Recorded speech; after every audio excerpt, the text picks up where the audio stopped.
નમસ્કાર દર્શક મિત્રો, જીએસટીવીની વિશેષ રજૂઆત ધ રિયલ ડિબેટમાં આપનું સ્વાગત છે. હું છું દેવાંગ. દર્શક મિત્રો, દેશમાં સૌથી મોટો અને મહત્વનો મુદ્દો હોય તો એ છે મોંઘવારી. કારણ કે આ એક એવો મુદ્દો છે કે જે દરેક લોકોને સ્પર્શે છે અને દરેકના ખિસ્સા ઉપર તેનું ભારણ આવે છે.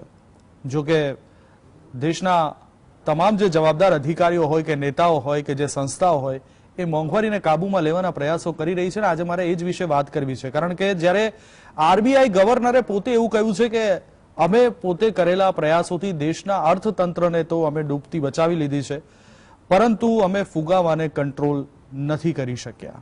એમાં ક્યાંક ચૂક રહી ગઈ છે, એમાં ચૂકાઈ ગયું છે. દર્શક મિત્રો, આમ તો હજુ ગઈકાલે જ આપણે સમાચાર જોયા કે છેલ્લા ઘણા સમયથી આપણે જીએસટીમાં સરકાર રેકોર્ડ બ્રેક આવક કરી રહી છે. ગઈકાલે પણ જે એ આંકડો આવ્યો હતો 1.50 લાખ કરોડ કરતા વધારેનો આપણને આંકડો મળ્યો છે. એવી જ રીતના એપ્રિલ મહિનામાં સૌથી વધારે હાઈએસ્ટ આપણને જીએસટીમાં આવક મળી હતી. $5 ટ્રિલિયન ઇકોનોમી ભારતની લઈ જવાની વાતો પણ ભૂતકાળમાં થઈ, પરંતુ જો કે એના પછી કોરોનાનું સૌથી મોટું કારણ સામે આવ્યું અને અત્યારે વિશ્વની ઇકોનોમી જે મંદીમાં સપડાયેલી છે એમાં કદાચ ભારત પણ બાકાત નહીં રહે. હજી સુધી સપડાયું નથી એવું વિશેષજ્ઞોનું માનવું છે. એટલા માટે નથી સપડાયું કારણ કે મોટા મોટા તહેવારો હમણાં ભારત દેશની અંદર ગયા, પણ હવે કદાચ ભારત એ મંદીમાં સપડાય એવી પણ શક્યતાઓ છે. ત્યારે આ પહેલા ફુગાવાને કંટ્રોલમાં કરવા માટે થઈને આમ તો ઓક્ટોબર 2021 થી જ ફુગાવો અનકંટ્રોલ્ડ હોવાનું સામે આવ્યું હતું. મોંઘવારીનો દર વધવા લાગ્યો હતો અને એને કંટ્રોલમાં રહેવા માટે થઈને આરબીઆઈ ગવર્નરે મહત્વપૂર્ણ પગલાં પણ લીધા, પરંતુ એ પગલાં સફળ નથી થયા.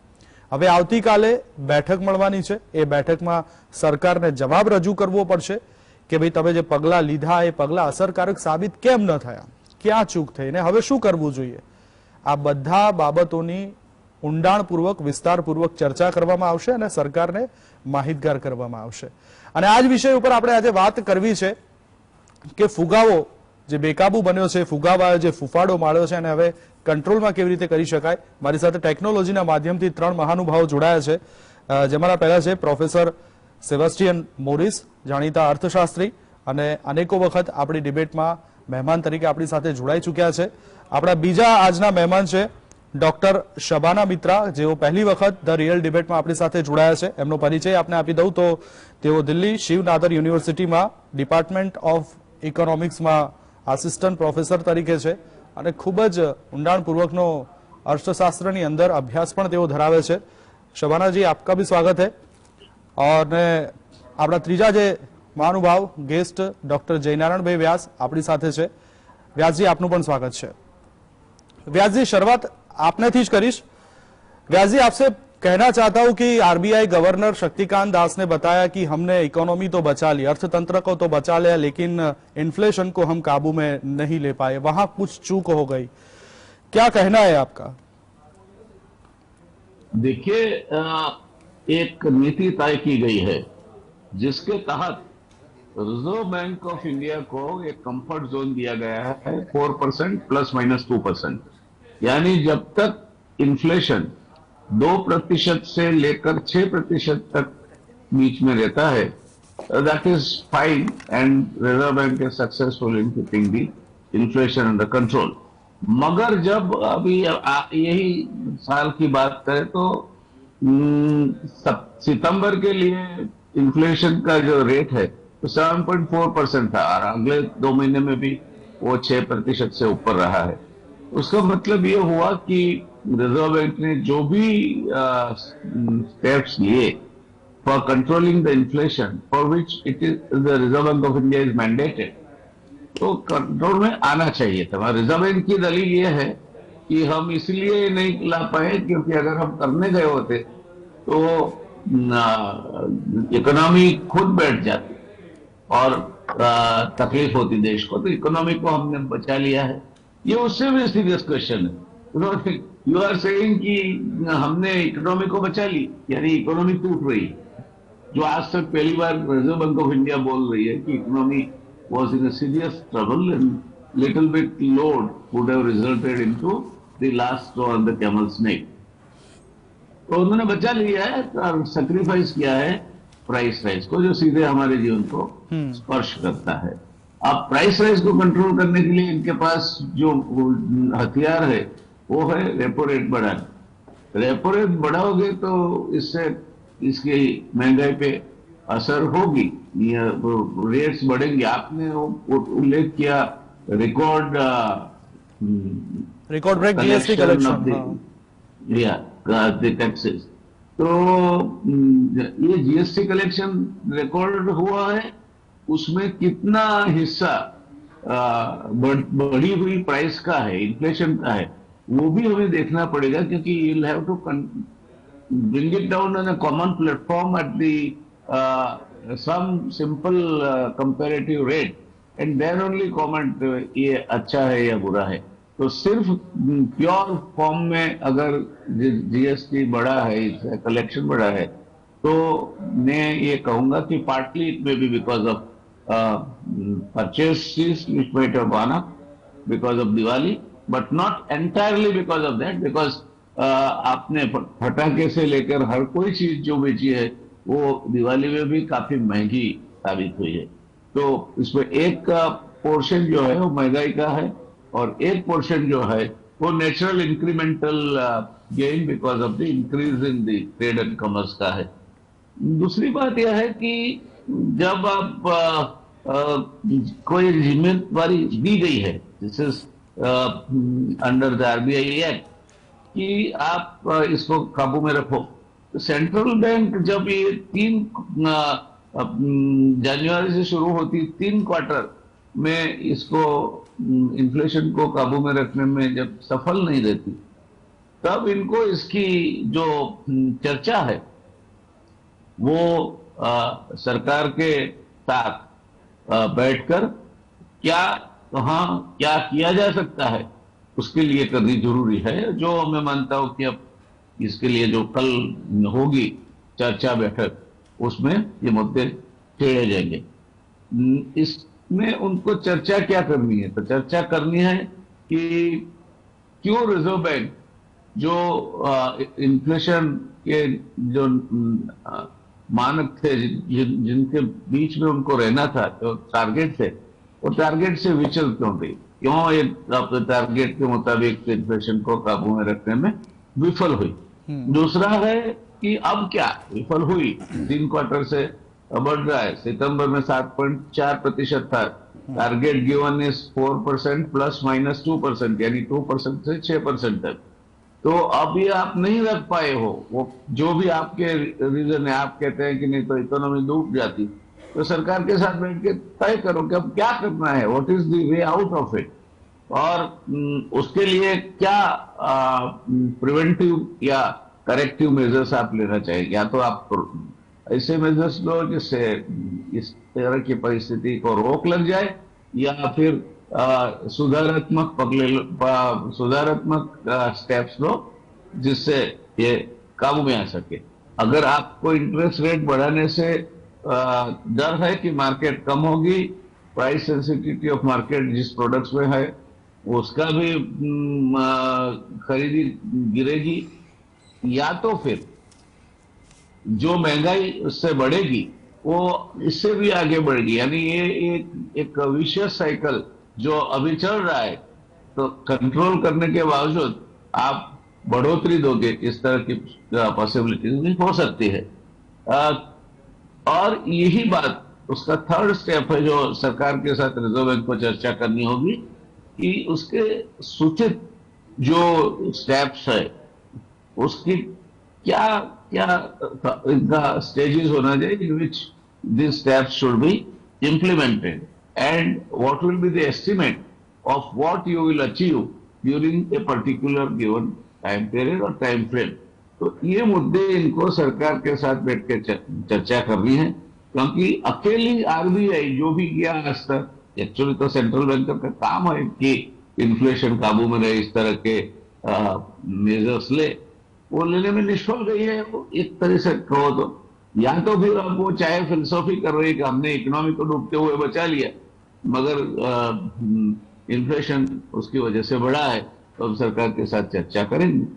अब शुरुआत में भी मैंने कहा था कि ये कुछ मुद्दे हैं रिजर्व बैंक के जो प्राइस कंट्रोल कमेटी है जो हर 2 महीने में एक बार मिलती है, उसमें रिजर्व बैंक गवर्नर का ये जिस तरह के लोग हैं इसमें, जैसे कि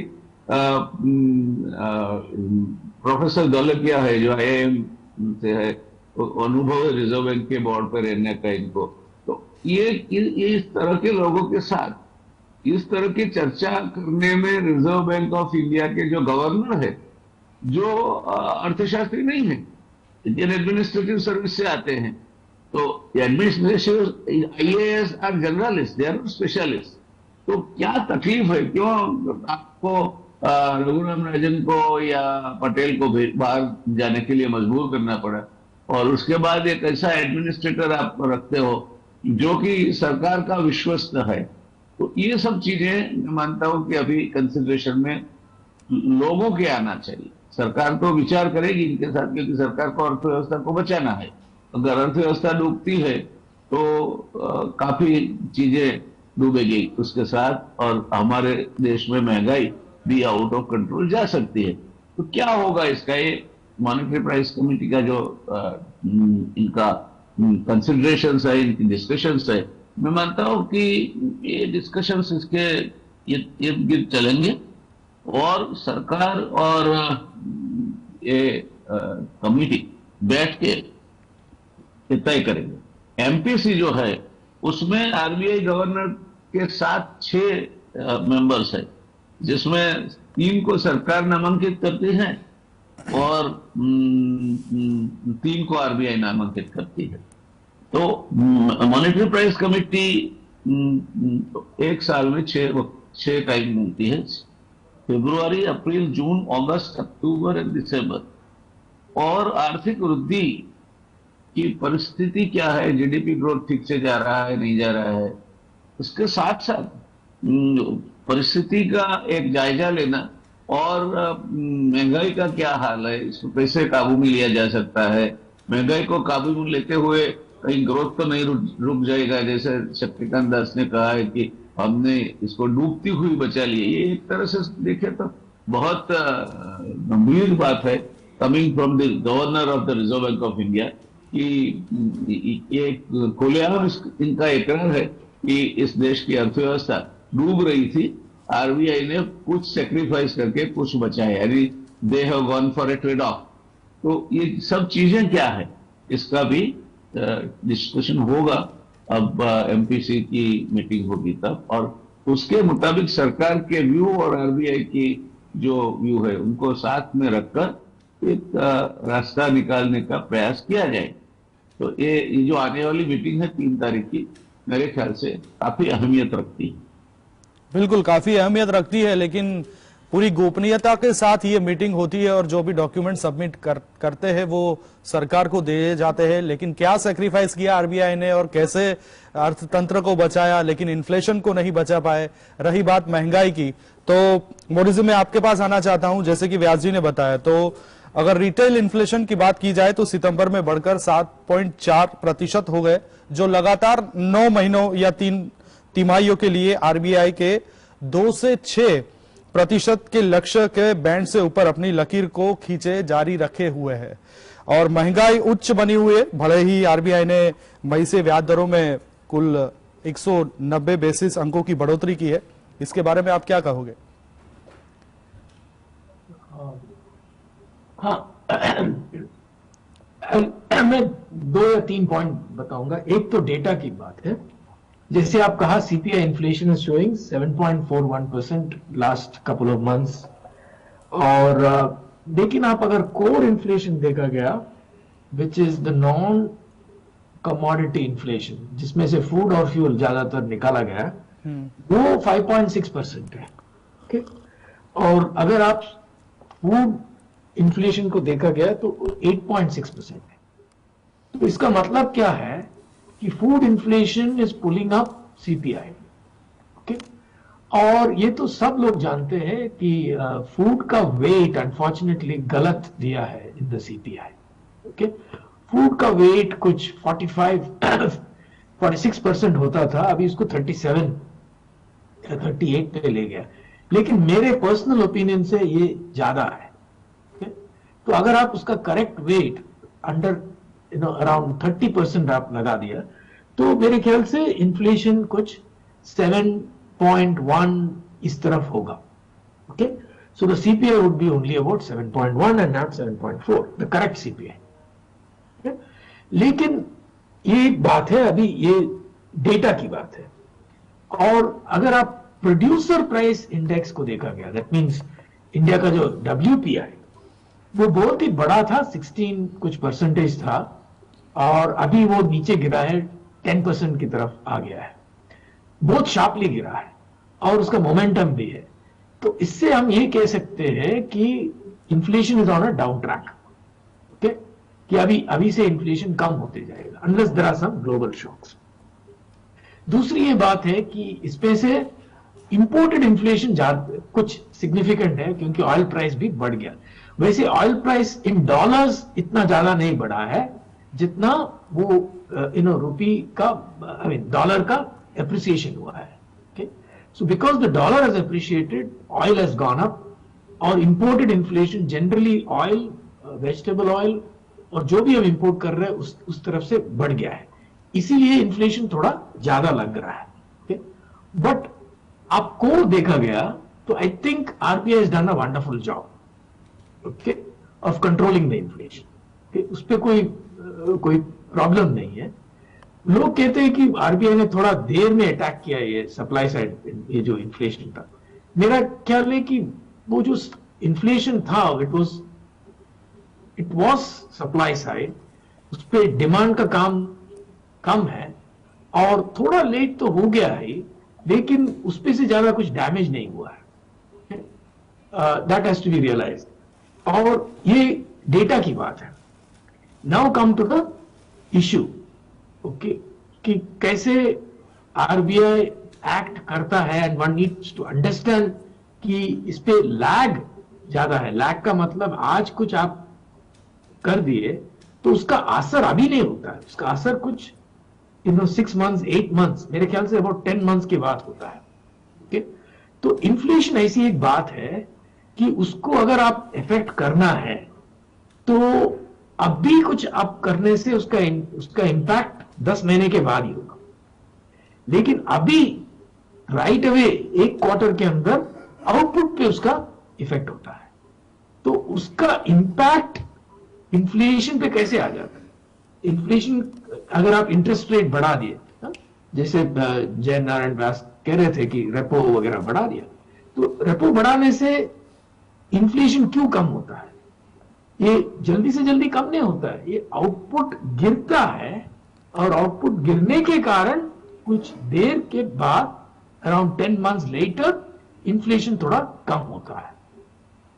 और ये होता है जब वो सप्लाई साइड इन्फ्लेशन नहीं है, डिमांड साइड इन्फ्लेशन है. अगर सप्लाई साइड इन्फ्लेशन है तो उसको और भी टाइम लगता है.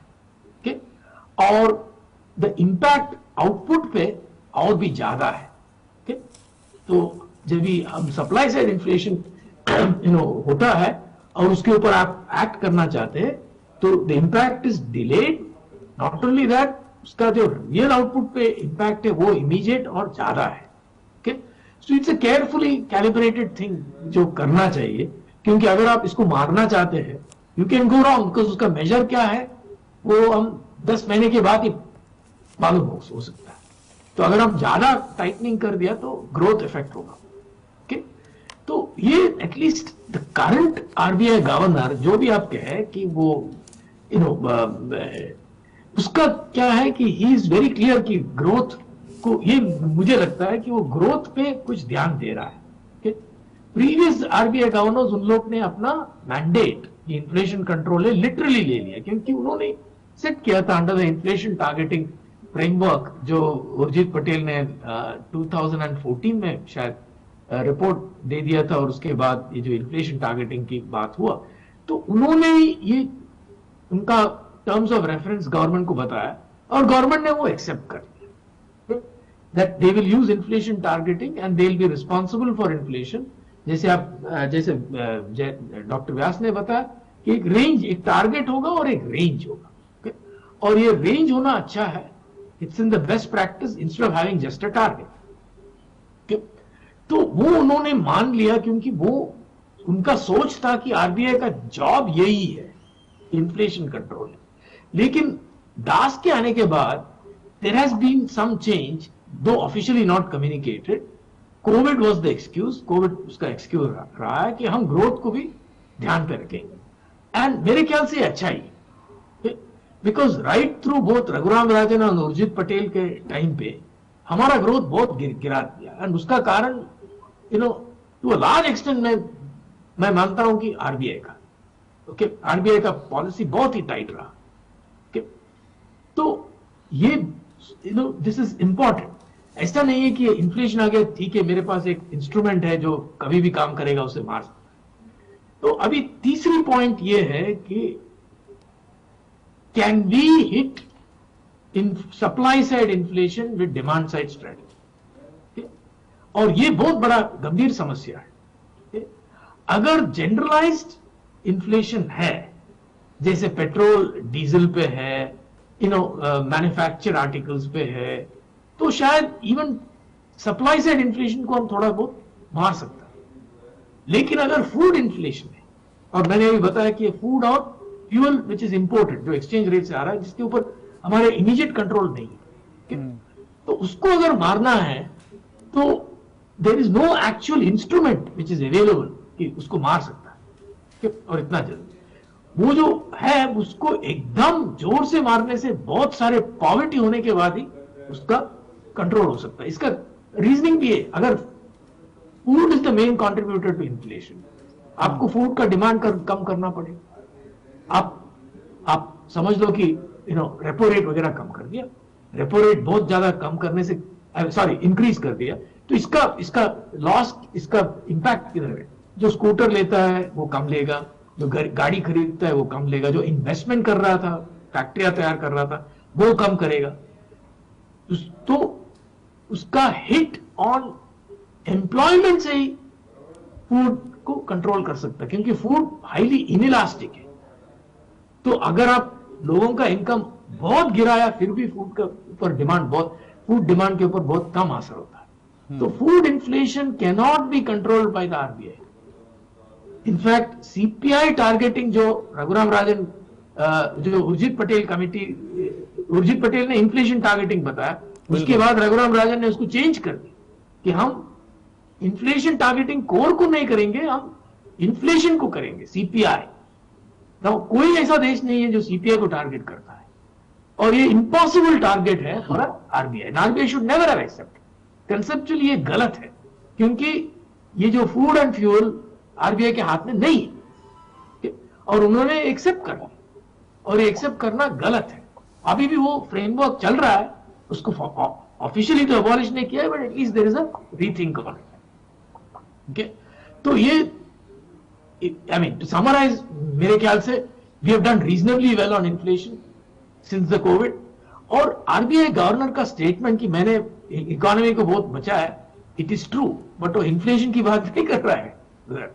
Okay, let me direct your attention कि देखो, अभी प्री कोविड में हमारा फाइनेंशियल सेक्टर का क्या स्टेटस था, गिर रहा था, growth had come down to under 4%। बिल्कुल। हाँ, तो बहुत सारे एमएसएमई मरने वाले थे, कोविड आ गया तो उन लोग जरूर मरेगा, ये बताया। हाँ, तो Covid gave the RBI governor the courage to expand liquidity, जो पहले करना था, एटलीस्ट 2 साल पहले करना था, ओके, बिकॉज फाइनेंशियल स्ट्रेस था फाइनेंशियल सेक्टर, और वो किया। कोविड उसको एक्सक्यूज दिया। तो देखो, वो जो 20 लाख करोड़ की बात हुआ था, ओके, ऑन लिक्विडिटी मैनेजमेंट, उससे बहुत ज्यादा आरबीआई ने किया है, okay, by raising all kinds of limits and credit limits, all kinds of interesting measures. Of course government का भी सपोर्ट था, उसमें करने से हमारे पूरा जो बैंक्स अभी एकदम हेल्दी है, उसका कारण आरबीआई है, because it expanded during the Covid crisis, बिल्कुल, व्हिच वाज रिक्वायर्ड। वो नॉर्मली उसको करने से डर आ रहा था कि हम करें, इन्फ्लेशन बढ़ेगा अंडर द प्रीवियस गवर्नर जी, तो इसलिए वो बचाया है। So it's a correct statement. तो आई लीव इट देयर। बिल्कुल। तो आरबीआई કેટલાક અંશ ઉપર અર્થતંત્રને મજબૂત રાખવામાં તો સફળ રહ્યું છે, પરંતુ ઇન્ફ્લેશનને કાબૂમાં લેવામાં ક્યાંક ચૂકાઈ ગયું છે. શું ચૂકાઈ ગયું છે? જો કે શક્તિકાંત દાસે એવી વાતો જણાવી છે કે આગામી જાન્યુઆરી 2023 થી ઇન્ફ્લેશન રેટ કાબૂમાં લઈ શકાય છે. અને જેમ કે મોદી સાહેબે જણાવ્યું કે કોઈ પણ સ્ટેપ તમે ભરો અને ખાસ કરીને ઇન્ફ્લેશનને કાબૂમાં લેવા, તો એ તરત અસર નહીં કરે. એની અસર 6-12 મહિના કે 10 મહિના પછી તમને જોવા મળતી હોય છે. હવે જોવાનું એ રહે છે કે આરબીઆઈ એવા તો શું પગલાં લીધા કે જે કદાચ જાન્યુઆરી 2023 પછી ઇન્ફ્લેશન કાબૂમાં આવશે એવી વાતો કરી રહ્યા છે ગવર્નર સાહેબ. એ બધી બાબતો પર છે અને જે ફુગાવાનો ફૂંફાડો છે એના વિશે ચર્ચા કરી રહ્યા છે, કારણ કે આવતીકાલે આરબીઆઈની મીટિંગ મળવાની છે. 3 ત્રિમાસિક ગાળામાં છેલ્લા 9 મહિનાથી ઇન્ફ્લેશન રેટને કાબુ કરવામાં આરબીઆઈ નિષ્ફળ રહ્યું છે. હવે નિયમ પ્રમાણે આરબીઆઈએ સરકારને રિપોર્ટ સુપરત કરવો પડશે કે એમને શું સ્ટેપ લીધા, શા માટે તેઓ અસફળ રહ્યા, આવનારા દિવસોમાં હવે શું કરવા માંગે છે અને ક્યાં સુધીમાં ઇન્ફ્લેશન રેટ કાબુમાં આવી શકે છે. આ બધો એક રિપોર્ટ તૈયાર કરીને સરકારને સોંપવો પડે. જો કે આ બધી બાબતો ગોપનીયતાપૂર્વક કરે, કે બહાર એ લોકો જણાવતા નથી, કંઈ લીક ન થાય તેની ખાસ તકેદારી રાખવામાં આવતી હોય છે. પણ આ એક નિયમ છે અને સવાલ એ છે કે ઓક્ટોબર 2021 થી મોંઘવારી વધી રહી છે અને એને કાબુમાં લેવા માટે થઈને આરબીઆઈ સતત પ્રયત્નો કરી રહી છે. તેમ છતાં પણ ઇન્ફ્લેશન રેટ છેલ્લા 9 મહિનાથી જે એમની દોરેલી લાઈન છે, જે લક્ષ્મણ રેખા કહેવાય 6%, એની ઉપર 7%થી ઉપર આપણને જોવા મળ્યો છે. અને એ જ વિશે આપણે ચર્ચા કરી રહ્યા છે. હું સીધો જ જઈશ डॉक्टर शबाना मित्रा जी पास. शबाना जी, मैं आपसे ये पूछना चाहता हूं कि जनवरी से लगातार 3 तिमाहियों से महंगाई आरबीआई के कंफर्ट जोन के बाहर है. आरबीआई अधिनियम के अनुसार यदि केंद्रीय बैंक लगातार 3 तिमाहियों तक महंगाई लक्ष्य को पूरा करने में विफल रहता है तो यह सरकार को महंगाई लक्ष्य को पूरा करने में विफलता के कारणों के बारे में सूचित करेगा. किए जाने वाले प्रस्तावित उपचारात्मक उपाय और इन उपायों के समय पर कार्यान्वयन आधार पर महंगाई को कब तक नियंत्रित किया जाएगा, उसके अनुमान के बारे में आप बताइएगा. और आपको क्या लगता है कि आरबीआई को महंगाई पर अंकुश लगाने के लिए क्या कदम उठाने चाहिए? तो पहली बात तो ये है कि हमारे यहाँ जो आरबीआई का एक बहुत महत्वपूर्ण रोल है वो है मौद्रिक नीति हमारी जो है, जिसको हम मॉनेटरी पॉलिसी कहते हैं. उसके अंडर जैसे प्रोफेसर सेबेस्टियन जी ने बताया कि 2014 से हम लोगों ने शुरू किया है कि हम इन्फ्लेशन को एक बैंड के अंदर रखेंगे. ये आरबीआई की मैंडेट है और उनको पालन करना ही है. अगर वो इसका पालन नहीं कर पाते हैं तो उनको समय अनुसार सरकार को बताना होगा कि इसका पालन क्यों नहीं किया उन्होंने और वो फिर इसके लिए क्या करेंगे कि इसका पालन हो पाए आगे चल के और कितना समय लगेगा, ये उनको रिपोर्ट देनी पड़ती है जैसे आपने बताया. तो हमारे यहाँ 9 महीने से इन्फ्लेशन 6% से आगे ऊंचा रहा है. तो अब ये समय आ चुका है कि आरबीआई के साथ जवाबदेही होगी. तो हम उसी स्थिति में हैं. पर अगर हम यहाँ पे एक और चीज पे ध्यान दें, जो हमारे आरबीआई गवर्नर ने बोला कि हम जो महंगाई है उसको नहीं कंट्रोल कर पाए हैं, पर हमने जो हमारी इकोनॉमी है उसको डूबने से बचा लिया है. पर वो उनका काम ही नहीं है. आरबीआई की ऑटोनॉमी और आरबीआई को ये मैंडेट दी गई है कि वो पहले इन्फ्लेशन को संभालेंगे. जो इकोनॉमी वाली बात है, जो हमारी फिस्कल पॉलिसी है, जो सरकार के हाथ में है, उसका ये ज्यादा बड़ा काम है कि वो इकोनॉमी पे ध्यान दें. और इसीलिए आरबीआई को एक ऑटोनोमस बॉडी की तरह ऑटोनोमस बॉडी बनाया गया है कि वो इस पे फोकस रहेंगे कि महंगाई ना बढ़े. और ये उनकी मैंडेट है. अमेरिका में ये चीज 2012 से की जा रही है कि 2% से ज्यादा इन्फ्लेशन नहीं हो सकता. होने पे यूएस फेडरल रिजर्व की इस पे कड़ी नजर रहती है और वहां पे भी आज ऐसी ही स्थिति है जहां पे उसको कंट्रोल नहीं किया जा रहा है. तो उसके लिए जो फेडरल रिजर्व है वो पूरी कोशिश कर रहे हैं, वो इंटरेस्ट रेट बढ़ा रहे हैं, जिसकी वजह से ये सही बात है कि अमेरिका में और देश में मंदी आ रही है. पर वो फेडरल रिजर्व का काम नहीं है कि वो ध्यान दें कि और कौन सी पॉलिसी सरकार को लानी है जिससे रिसेशन या मंदी का भाव कम किया जाए. यहाँ पे रोल इसीलिए बदला गया है क्योंकि अगर आप महंगाई कम करने का काम सरकार को दे देंगे तो उसका या अगर आप जो फिस्कल पॉलिसी है, जो मंदी कम करने का, जो रिसेशन की जो हमारी स्थिति आ रही है उसको कम करने का काम सरकार को दे देंगे, तो उसका एक बहुत ही अच्छा तरीका है कि आप ज्यादा खर्चा करिए। अगर आप ज्यादा खर्चा करेंगे तो आपकी ग्रोथ हो जाएगी शॉर्ट टर्म में, पर उसका जो लंबे समय में असर होता है वो ज्यादा मुश्किल हो सकता है। इसीलिए यहाँ पे रोल सेपरेट किए गए हैं कि आरबीआई महंगाई पे ध्यान देगा और जो सरकार है उसका काम है कि वो जो मंदी है, जो हमारे अर्थव्यवस्था में मंदी आ रही है उस पे वो ध्यान दें, और ऐसे ध्यान दें कि उसकी वजह से आरबीआई पे और दबाव ना बढ़े कि वो आगे और पैसा रिलीज करें जिससे आगे इन्फ्लेशन बढ़ेगा, या वो इंटरेस्ट रेट कम करें जिससे इन्फ्लेशन आगे बढ़ेगा। आरबीआई का रोल एक है, सरकार का रोल अलग है, और यही चीज इसीलिए ये है कि सरकार जब दबाव में आए तो वो आरबीआई के थ्रू मंदी से हटने के लिए आरबीआई को ना यूज कर पाए। सो हमारे लिए ये बहुत ये याद रखना है कि हाँ, हमारे आरबीआई गवर्नर बोल रहे हैं कि उन्होंने मंदी संभाल ली है, पर ये उनका काम नहीं है। उनका पहला सबसे बड़ा, उनके लिए महत्वपूर्ण काम ये है कि वो हमारी महंगाई रोकें।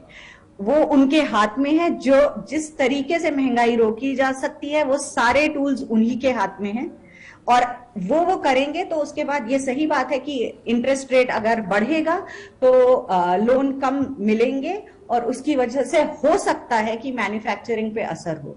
पर हमें ये एक बात ध्यान में रखनी चाहिए कि फर्स्ट ऑफ ऑल हमारे यहाँ मैन्युफैक्चरिंग वैसे भी कम है, और हमारे यहाँ जो एमएसएमई सेक्टर है उसको लोन मिलने में वैसे ही इतनी मुश्किल हुई है पिछले कुछ सालों में कि ये मानना कि इंटरेस्ट रेट बढ़ने से ही हमारा जो मैन्युफैक्चरिंग सेक्टर है उसमें मंदी आएगी, ये हो सकता है कि ऐसा ना हो, क्योंकि जहां पे एक्चुअल एम्प्लॉयमेंट और जहां पे ज्यादातर हमारा मैन्युफैक्चरिंग है, एमएसएमई में लोन वैसे ही नहीं मिलता। सो आरबीआई का जो ये रेट है वो, हाँ, बहुत जो बड़ी हमारे यहाँ बड़े उद्योग हैं और बड़े उद्योगपति हैं उनके लिए मुश्किल हो सकती है, पर जहां तक एम्प्लॉयमेंट की बात है वो एमएसएमई ज्यादा प्रोवाइड करता है, उनको अलग से सपोर्ट देनी है। तो अगर आप बात करें कि सरकार क्या कर सकती है मंदी रोकने के लिए, तो वहां पे वो एमएसएमई को अगर सपोर्ट दे, जो हमारे यहाँ दो चीजें करती है। एक तो है जो हमारे यहाँ बेरोजगारी बढ़ रही है उसको वो रोक सकते हैं, क्योंकि वहां पे नौकरियां ज्यादा निकलती हैं, और दूसरी बात है कि उनको सपोर्ट देने के लिए आपको लोन की बात करने की जरूरत नहीं है। एमएसएमई को आप दूसरे तरीके से भी सपोर्ट दे सकते हैं। आपको मॉनेटरी पॉलिसी का सहारा लेने की जरूरत नहीं पड़ेगी एमएसएमई को सपोर्ट करने के लिए। तो हमारा अगर एमएसएमई पे ध्यान जाएगा तो हम दो तरीके की मुश्किलें जो हमारी आज हैं उनको हम सुधारने की कोशिश कर सकते हैं। एक जो जॉबलेस ग्रोथ है हमारी, और दूसरी जो हमारे मंदी के भाव हमारे यहाँ दिख रहे हैं उनको। और इसमें एक और बात है, जो हमारा एमएसएमई सेक्टर है, क्योंकि हमारा जो दूसरा सेक्टर है जहां पे हमारी ग्रोथ होती है वो है सर्विस सेक्टर, बट हमारा सर्विस सेक्टर पूरा विदेश की मार्केट को टारगेट करता है। तो अगर वहां मंदी आएगी तो वो हमारे यहाँ भी आएगी, क्योंकि वो लोग उतना हमसे काम नहीं करवा पाएंगे क्योंकि वहां पे मंदी आई हुई है। पर अगर हम अपना एमएसएमई सपोर्ट करेंगे तो हमारे यहाँ हमारी जो पॉपुलेशन है, क्योंकि हम नौकरियां भी दे रहे हैं, तो हम जो डिमांड साइड है उसको भी बढ़ा सकते हैं। तो ये एक तरीके से अगर हम अपने निजी मैन्युफैक्चरिंग सेक्टर, जो हमारा स्मॉल और मीडियम स्केल मैन्युफैक्चरिंग है, उस पर अगर हम ध्यान देंगे तो हम हमारा जो एम्प्लॉयमेंट भी बढ़ाएंगे, और उसकी वजह से क्योंकि लोगों के हाथ में पैसे आएंगे जब नौकरी मिलेगी, तो ये उम्मीद है कि वो उसको हमारे ही देश की चीजों पे खर्चा करेंगे, तो हमारी और डिमांड बढ़ेगी। सो इस तरीके से बिना आरबीआई के ऊपर भार डाले भी हम अपना जो हमारा जो रिसेशन की अभी स्थिति बन रही है उस पे हम रोक लगा सकते हैं।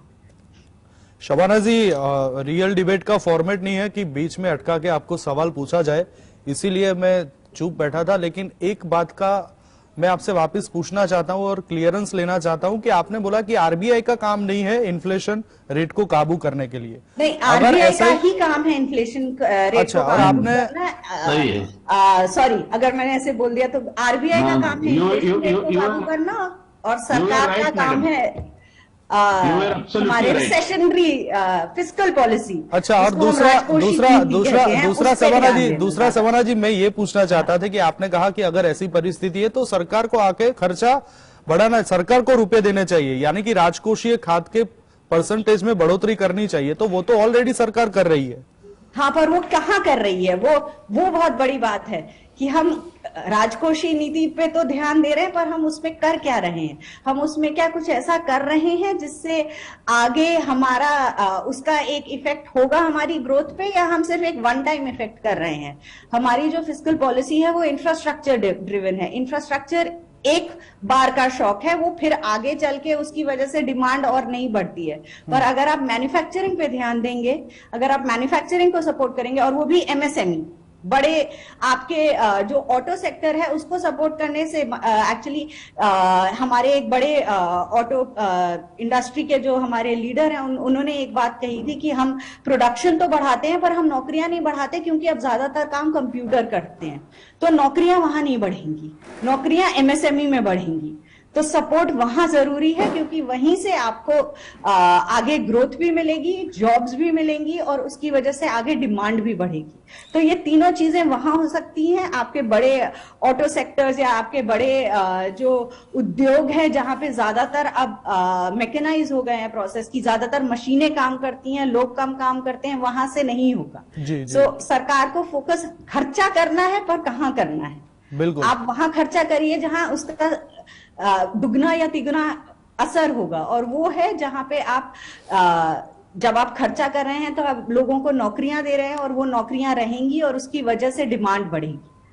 बिल्कुल, तो सरकार को खर्चा करना है, कहाँ करना है, कैसे करना है और किससे फायदा हो रहा है वो भी सोचना पड़ेगा।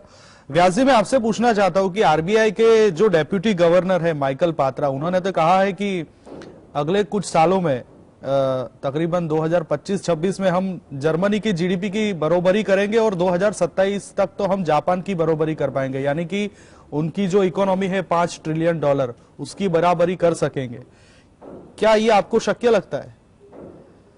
देखिए, मैं उस बात पे थोड़ी देर में आऊंगा, क्योंकि पहले तो मुझे तकलीफ है कि जब तक आप परचेज प्राइस पैरिटी से नहीं कंपैरिजन करते तब तक इस तरह की आलू और एप्पल की कंपैरिजन नहीं की जा सकती। तो उन्होंने कौन से बेसिस पे कंपैरिजन की है वो देखना जरूरी होगा। मगर जो बात डॉक्टर शहबाज जी ने कही वो बिल्कुल सही है। सरकार की गलत नीतियां जो जिस डायरेक्शन में जा रही है वहां एम्प्लॉयमेंट इलास्टिसिटी इज जीरो, तो you will have a jobless growth. The basic requirement for this country is more people getting more jobs. To some extent, you must follow Keynesian theory. You put more money in the hands of more people. That means जो जिस तरह के आपके programme है मनरेगा या इस तरह के, जिससे ज्यादा लोगों को अभी आप मनरेगा में भी कितना दे रहे हैं, तो वो उसका जो टारगेट है उसके मुताबिक तो 100 दिन का वेज मिलना चाहिए, आप 50 दिन का भी नहीं दे रहे हैं। तो जो करना है आपको वो नहीं कर रहे हैं, और जब तक वो नहीं करेंगे तब तक जो हमारा bottom of the pyramid market है वो मार्केट रिवाइव नहीं होगा। जिस तरह से उनको खर्चा करना चाहिए वो पर्सनल डिस्पोजेबल इनकम, क्योंकि फर्स्ट प्रायोरिटी होगी फूड। तो आपको ये सरकार को सोचना है, रिजर्व बैंक को रिजर्व बैंक का काम करना चाहिए। I think I would again say कि mister Shaktikanta Das has stepped out of the crease to hit the ball, saying कि अरे मेरा घर तो गिरा मगर मैं बाजू वाले का बचा लिया। अरे वो तो आपका काम नहीं, आप अपना घर संभालिए। आपको जो मैंडेट दिया गया है वो मैंडेट आपको दिया गया है, inflation control is your job, वो तो आप कर नहीं पा रहे। और ऊपर से आप बोलते हैं कि नहीं होता, मैं तो आप डिल्यूज सब अर्थव्यवस्था चली जा रही। जी जी, स्मॉल पॉइंट व्यास जी। यस सर जी। हाँ, see the small point is this, जब भी वो कहा कि मैंने घर बचाया, वो फाइनेंशियल सेक्टर की बात कर रहा है। okay? Not fiscal side. Okay? See, अगर कोविड में आरबीआई ने जो किया था वो नहीं किया, जैसे कि massive injection of liquidity, term TLTRO वगैरह जो भी किया था, decreasing the CRR very rapidly, तो इंडिया का फाइनेंशियल सेक्टर कोलैप्स होता, सब जगह पे ये किया है. The US had not done it, उसका भी फाइनेंशियल सेक्टर कोलैप्स. तो इसमें there is a sharpness which is required on the role of the RBI and the government. And let me clarify. It is not between inflation and growth. Growth is not the government and inflation is not the RBI's. That clarity is not the point. क्या है कि जो doctor Shabana ने कहा कि देखो ये जो वंस केनेशियन मॉडल्स आ गए तो इकोनॉमी को कैसे दौड़ाना और कैसे स्लो करना सब जान गए और गवर्नमेंट भी जान गए. तो गवर्नमेंट इलेक्शन टाइम के साथ इसको अगर कर दिया कि देन वो पॉलिटिकल साइकिल क्रिएट करता है. और that can be bad for the economy, क्योंकि उसका ऑसिलेशंस बढ़ सकता है. अगर गवर्नमेंट ने दोनों फिस्कल एंड मॉनेटरी पॉलिसी से इकोनॉमी को दौड़ाया, फिर रुकाया, फिर दौड़ाया, फिर रुकाया, सच दैट वो इलेक्ट वापस हो सकता है. तो इसलिए क्या हो गया, 10 साल के बाद इकोनॉमिस्ट ने रियलाइज किया कि फिस्कल और मॉनेटरी को अलग से सेपरेट करना है. मॉनेटरी मोर टेक्निकली डिफिकल्ट, वो इंडिपेंडेंट प्रोफेशनल बॉडी जैसे सेंट्रल बैंक के हाथ में ही होना है, एंड गवर्नमेंट के साथ फिस्कल होना है. The government and RBI are separated in terms of the tools. इसके हाथ में फिस्कल है, इसके हाथ में मॉनेटरी है, and that's a good practice, उस पर कोई चेंज नहीं. लेकिन क्या हुआ है, in the first several decades दोनों मिलके करते थे, कभी कभी लड़ते थे. फिर क्या हुआ कि the idea of inflation targeting के, जब भी आइडिया ऑफ इन्फ्लेशन टारगेटिंग के, central banks all over accepted the role of inflation targeting. इसका कारण यह है कि inflation was actually very low. तो उनका अगर टारगेटिंग करना है 2% के 0.5 ऊपर 0.5 नीचे, वो तो कर सकता है, तो उन लोग एक्सेप्ट किया. But if you look at the fundamental working of the model, जैसे इकोनॉमी का मॉडल वर्क करता है, इन्फ्लेशन के ऊपर कंट्रोल आरबीआई का स्पेशल एडवांटेज नहीं है कि सप्लाई साइड इन्फ्लेशन है तो गवर्नमेंट का भी कंट्रोल उस पर हो सकता है.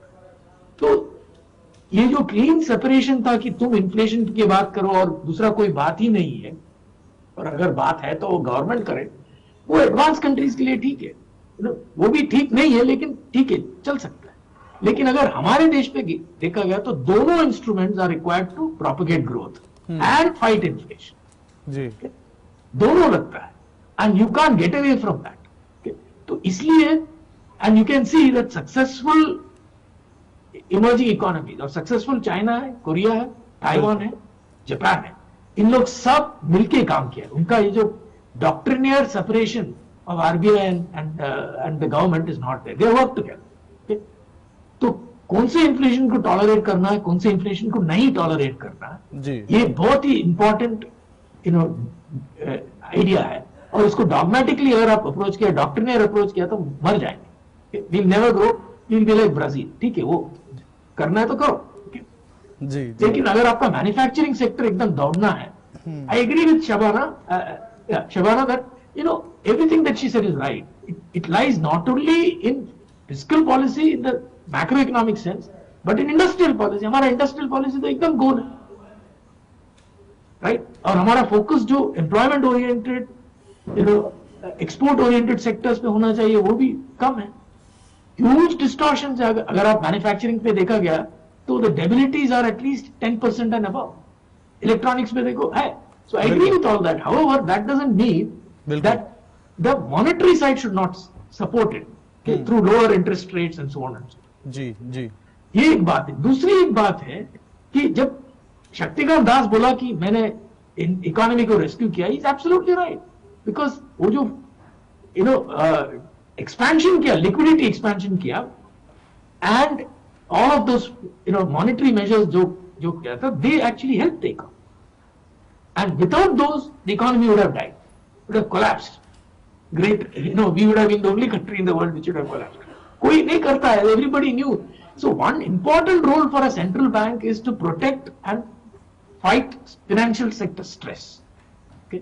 जैसे threats आ गया, फिर कोई बैंक गिर रहा है तो બિલકુલ fight करना है. બિલકુલ બિલકુલ વ્યાસજી હું આપની પાસે આવું કન્ક્લુડિંગમાં પણ એ પહેલા એક નાનો સવાલ હું શબાનાજીને કન્ક્લુડિંગમાં નહીં, મારો જવાબ જ બાકી છે ભાઈ. હા જવાબ તમે એક તો ઓક્સફર્ડ ઇકોનોમિક્સની માફક વચ્ચે વચ્ચે તમારા અભિપ્રાય મૂકો છો અને પછી ગોઠવણો કરો છો. એટલે જે પૂછવું પૂછી લો અને પછી કન્ક્લુડિંગમાં તમારે કશું નથી. એક સવાલ સાહેબ શબાનાજીને પૂછીને તમારી જોડે આવું છે એક 2 हाँ, મિનિટનો पूछ लो, पूछ लो. दे પછી मिनट there is no हमारे- time for me. जी जी जी शबाना जी आपसे ये पूछना था कि आरबीआई गवर्नर ने एक उम्मीद भी जताई है कि भाई इन्फ्लेशन में नरमी आएगी, लेकिन हम कोई त्वरित कदम उठाएंगे तो फिर अर्थव्यवस्था और लोगों पे नकारात्मक प्रभाव पड़ेगा. इस अवलोकन पर आपका क्या कहना है? तो एक पहली बात तो जहां तक मैं मानती हूं कि इन्फ्लेशन को अगर हम कंट्रोल में नहीं लाएंगे तो आगे चल के हमारे यहाँ हमारी पूरी अर्थव्यवस्था पे उसका बहुत बुरा असर पड़ेगा. और ये भी नहीं है कि इन्फ्लेशन हमारा थोड़ा सा अलग हो रहा है. हमारा इन्फ्लेशन ऑलमोस्ट 1% हमारे जो एक्सेप्टेबल बैंड है उससे बाहर है. और ये भी मैं बता दूं कि हमारा जो बैंड है एक्सेप्टेबल बैंड जिसमें हम रह सकते हैं 2 से 6%, वो ऑलरेडी काफी ऊंचा है. 6% इन्फ्लेशन हर साल के लिए काफी ऊंचा है. वो काफी ज्यादा महंगाई हर साल आती है उसकी वजह से.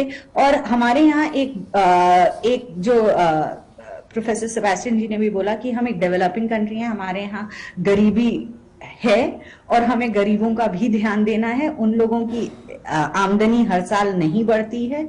अगर आपका 6-7% के रेट पे इन्फ्लेशन बढ़ेगा तो उन लोगों के लिए जो वर्ल्ड हंगर इंडेक्स ऑलरेडी दिखा चुका है कि हमारे यहाँ भूखमरी बढ़ रही है.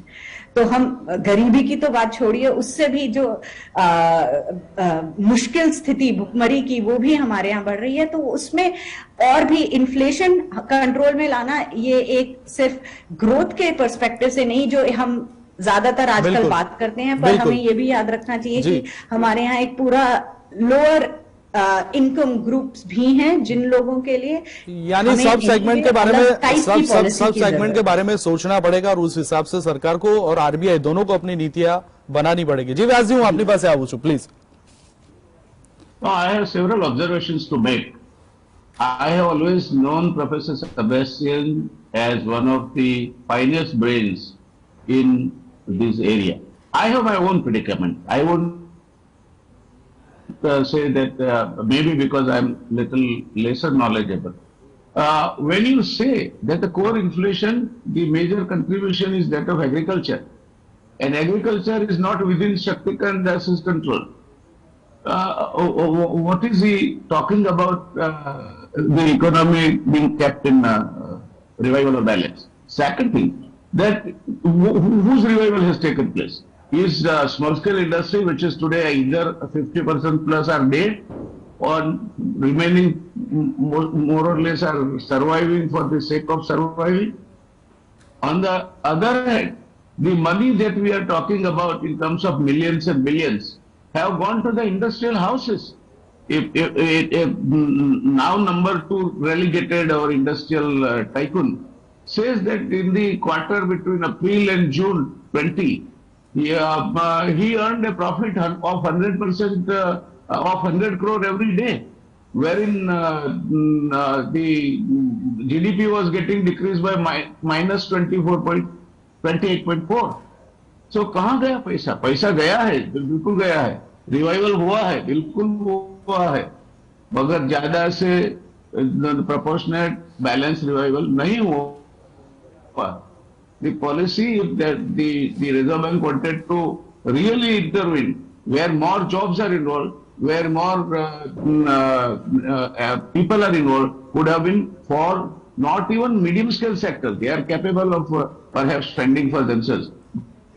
But the small and micro industries, most of them have perished during this period. And all those big figures which our finance minister reels out, they have not helped this sector at all.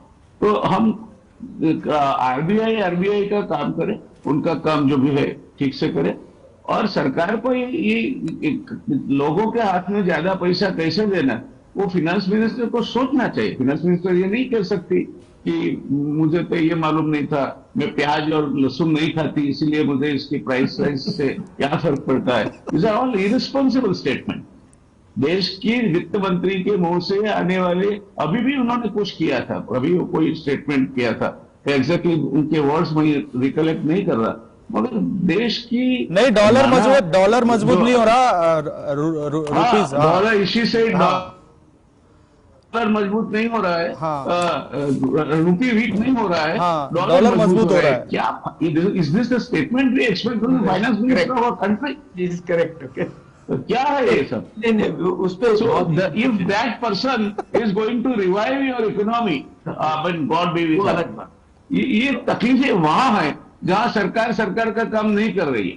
फिर भी RBI तो it is in the hands of comparatively much more better qualified people with vision and competence and capabilities. They will do the job.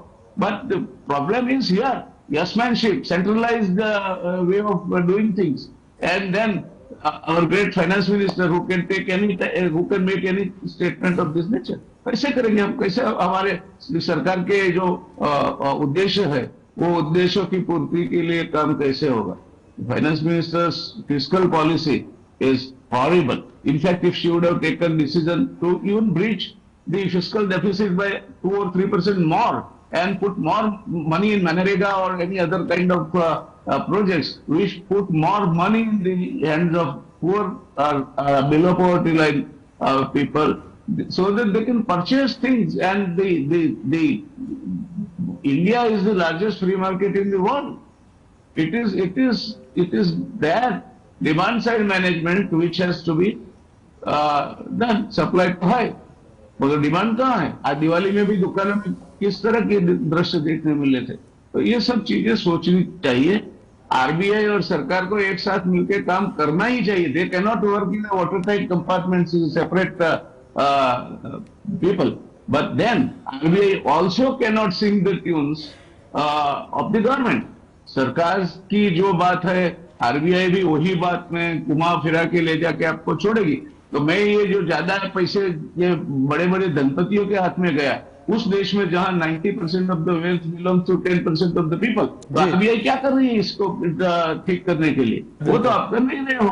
और हमारी finance minister से तो हमें कोई अपेक्षा नहीं। She is a very knowledgeable person and we are not deserving this kind of a very highly qualified finance minister. बिल्कुल, तो ये परिस्थिति है जी।